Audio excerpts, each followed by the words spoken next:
واقعہ یوں ہے کہ اللہ کا ایک ولی، اللہ کا ایک دوست، اللہ کو ایک دیکھنے والا، پہچاننے والا، جاننے والا، عبادت عادت کی نہیں شوق والی کرتا، ایسی عبادت شوق کی کہ اس کا کمائی کا کوئی ذریعہ نہیں تھا، کسب نہیں کیا کرتے تھے اللہ کا وہ ولی، صرف عبادت، صرف عبادت۔ وقت ایسا آیا کہ اس کی جو زوجہ تھی، اس کی جو بیوی تھی، اسے اتنا بیزار آ جاتی ہے کہ ایک دن کہہ دیتی کہ ہے حضرت میں آپ سے کوئی دشمنی تو نہیں رکھتی،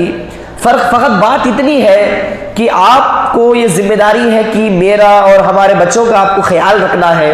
گویا اس وجہ سے آپ کم از کم کچھ دان، کچھ اناج تو لے کر آئے جس سے ہمارا پیٹ پل سکے۔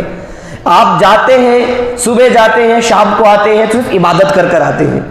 گھر سے اگر نکلتے ہیں تو صرف عبادت کی غرض سے، دن بھر کہیں بیٹھ جاتے ہیں اللہ کو یاد کرتے ہوئے، آپ کچھ کسب نہیں کرتے، کچھ کماتے نہیں، آپ بہترین کام کر رہے ہیں، مجھے اس میں کوئی دو رائے نہیں ہے، لیکن ہمارا گھر بھی پالنا تو ضروری ہے، لیکن ہمیں بھی تو کچھ دامی درمی سکھنے کوئی چیز کی تو ضرورت ہے ہمیں، تو آپ کچھ ایسا عمل کریں کہ ہمیں بھی کچھ مال مل سکے۔ تو اس تلقین پر شوہر کہتے ہیں کہ انشاءاللہ میں کل سویرے جا کر کوئی کام ڈھونڈ کر شام تک نقد مال لے کر آؤں گا انشاءاللہ۔ تو یہ جاتے ہیں، صبح گئے، کچھ کام حاصل نہ آیا، کیا کام کرتے؟ جس کو اللہ کی بندگی کا ہنر ہے اسے کمائی کا کوئی ہنر نہیں آتا تھا۔ یہ ایسا بندہ تھا جس کے ہاتھ میں کوئی ہنر نہیں تھا سوائے پیشانی پہ سجدہ کرنے کے، کوئی ہنر نہیں آتا، گھر سے نکلتے تو صرف سجدہ کر کر آتے، عبادت ان کا پیشہ، عبادت ان کا ہنر، کچھ کام نہیں آتا۔ گھر کو واپس آئے، بیوی نے کہا شوہر آپ کچھ لائے ہو تو بتائیے، کہا بھائی میری بیوی معافی چاہتا ہوں، مجھے کچھ تو کرنا نہیں آتا، سیکھا ہوں زندگی میں تو خدا کو یاد کرنا، زندگی کا کوئی میرا دستور عمل ہے تو خدا کو یاد کرنا، کچھ کام دھندا مجھے نہیں آتا، میں معافی چاہتا ہوں، کچھ آج کما نہ سکا۔ تو بیوی تلخ لہجوں میں کہتی ہے کہ اے میرے دل کے عزیز، اگر آپ کل سویرے جا کر کچھ لا نہ سکے تو میں آپ کو طلاق دے دوں گی۔ اب تھی بڑی بات، اب بیوی کی یہ بات تھی کہ اگر آپ کل کچھ کما کر نہ لائے تو میں آپ کو طلاق دے دوں گی، کیونکہ آپ میرے بچوں کو اور مجھے پالنے کے لائق نہیں ہیں۔ اب شوہر کے دل کو بات گرا گزری، اللہ کا دوست، ہنر بھی نہیں آتا سوائے عبادت کے، اللہ کا وہ بندہ جسے اللہ نے کچھ کمانا نہیں سکھایا کچھ کمانا تو اس کی عبادت۔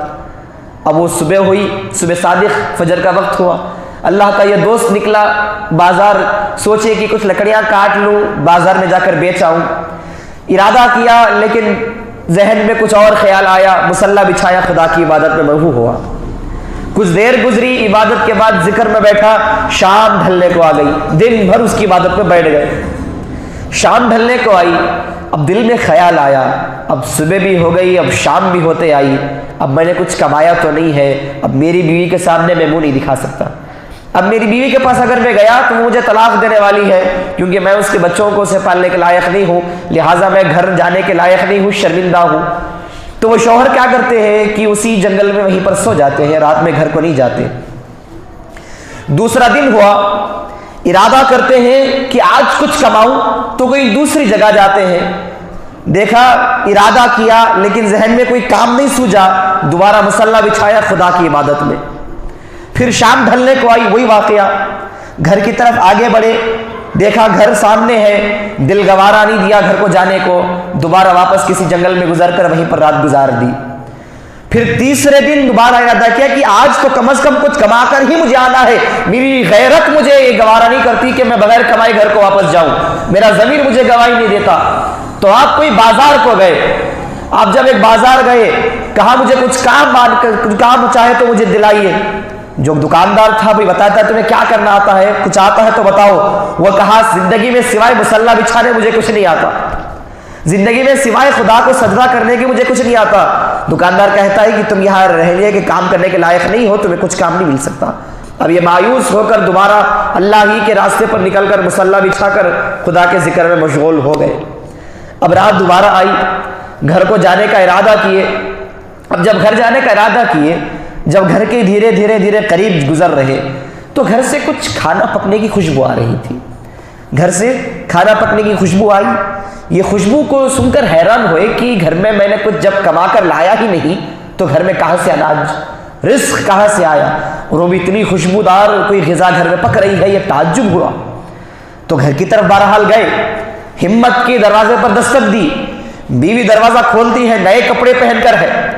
بچوں کے جسم پر نئے نئے کپڑے ہیں، بیوی گلے لگتی ہے، آ کر بولتی اے شوہر آپ نے میرا دل جیت لیا ہے، آپ جس مالک کے پاس آ کر کام کرتے ہیں وہ روز آ کر آپ کی تنخواہ ہمیں دے کر جاتا ہے۔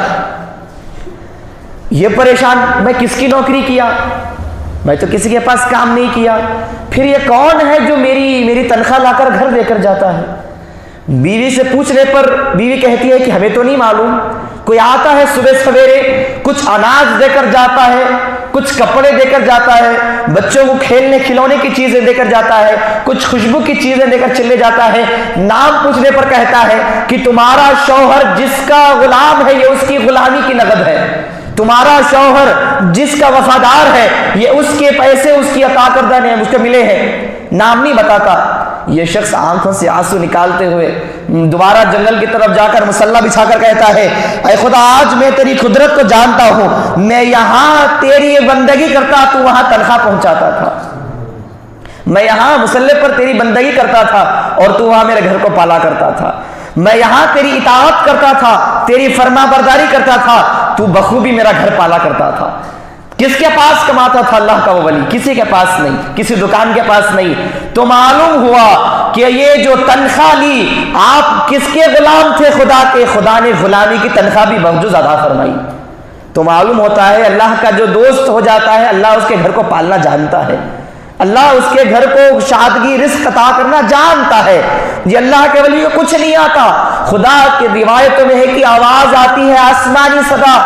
آسمان سے آواز آتی ہے کہ اے میرے محبوب بندے میں نے جو تجھے دیا ہے وہ کچھ نیا نہیں، تیری مزدوری تجھے دی ہے، تو نے جو میری کام کیا ہے میں نے بس تیری مزدوری دی ہے، تو ایسے ہی میری خدمت کرتے رہے، اطاعت کرتے رہے، میں بخوبی تیری مزدوری تیرے گھر پہنچاتا رہوں گا۔ عزیزان گرامی قدر، تو اللہ کی اطاعت میں رزق میں کشادگی بھی ہے، اللہ پالن ہار ہے، اللہ ہمیں پالنے والا ہے۔ ہم سمجھتے ہیں میں اگر خدا کی اطاعت کروں گا تو میرا گھر کون پالے گا؟ ارے آپ مغالطے میں ہیں، آپ خدا کی عبادت کر رہے ہیں جو جہانوں کو پالنے والا ہے، کیا وہ آپ کے گھر کو پالنے کی طاقت نہیں رکھتا؟ آپ کا گھر کون سی بڑی چیز ہے کہ جس کے سامنے ساری کائنات کی معلومات مچھر کے پر کے برابر بھی نہیں ہے؟ تمہارا گھر کون سی بڑی ترم خان کی جگہ ہے اس کے لیے؟ عزیزان گرامی قدر، تو یاد رکھیے آپ خدا کے ہو جائیے، خدا بھی آپ کا ہو جائے گا۔ آپ خدا کی اطاعت کیجئے، خدا آپ کے گھر کو پالنا جانتا ہے۔ یہ مت سوچئے میں کماؤں گا تو میں کھاؤں گا، آپ کمانے والے نہیں ہیں، آپ ذریعہ ہو سکتے ہیں، کھلانے والا میرا خدا ہے، میرا خدا رزق دینے والا ہے۔ آپ سوچئے اگر آپ گھر سے باہر نہ نکلے تو کیا خدا کے پاس طاقت نہیں ہے آپ کے پاس رزق پہنچانے کی؟ میرا خدا ہر چیز پر قادر ہے، واللہ علی کل شیء قدیر۔ اللہ نے ایک بات میں سب ختم کر دیا، میں ہر چیز پر قادر ہوں، اس پر اب کوئی شک نہیں ہے۔ تو عزیزان گرامی قدر، میں دعا فرماتا ہوں کہ اللہ ہمیں تو صحیح معنوں میں تیری صحیح اطاعت و تابعداری کرنے کی توفیق عطا فرما۔ اے اللہ ہماری جو مزدوری ہے، اے اللہ ہم کچھ مزدوری نہیں مانگتے، ہم بس یہی مزدوری مانگتے ہیں کہ اے خدا ہم تجھے اپنا بنانا چاہتے ہیں تاکہ تو ہمارا ہو سکے۔ اے اللہ ہم بس اتنی مزدوری مانگتے ہیں، ہم نہ رزق مانگتے ہیں، نہ مال مانگتے ہیں، نہ مزدوری مانگتے ہیں، ہم بس تیرے ہونا چاہتے ہیں تاکہ تو ہمارا ہو جا سکے۔ اے اللہ ہمیں صحیح معنوں میں صحیح اطاعت کرنے کی توفیق عطا فرما۔ جزاک اللہ خیر۔